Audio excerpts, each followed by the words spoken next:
Hello दर्शकहरू सम्पूर्ण नमस्ते। यहाँ चोरले लास्ट यति दुःख दिए मलाई। यहाँ चोरमा आएर रहेछन् दाउरा गाइस। त्यसपछि 4-5 जना रहेछन्।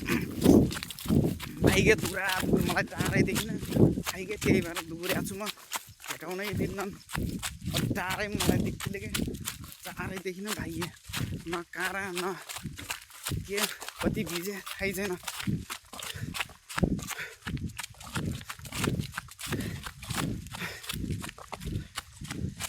दुब्रो गइया कता चोर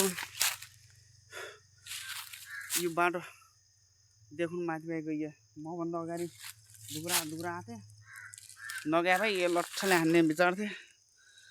भाइ अघि भाइ नगइया। यिनी 1 नम्बरका चोर हुन्, बस्ने चोर ने चोर डाँगाहरू हुन् तिनीहरू। तिनीहरूलाई भेटाउनु पर्छ नि। एक दिन त भेटिजानन्, कस्तो नभेटिजानन्। आज भाग्या छन्, भागिन कहाँ जानन् त। माथिल्लो जङ्गलमा गए क्या, रोडदेखि माथि भाइ भागिन गए। कस्तो थकाइ लाग्यो, दुर्नै सकिएन। घाममा चाँडै भाइया मलाई देखिन। नभागेर जरिमाना तिराउने र तिनको फोटोसोटो खिचिन फेसबुकमा भिडियो बनाएर हालिदिने विचार थियो। के गर्ने भएन। अर्कोचोटि हुन्छ भेटिजानन्। कस्तो थकाइ लाग्यो। पानी ल्याएको छु, पानी खानु पर्यो एकछिन।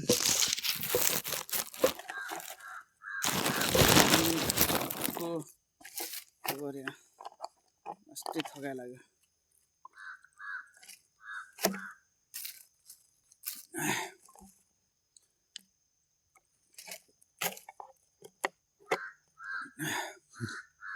मच्छर पनि कस्तो टोक्छन् मच्छरले पनि।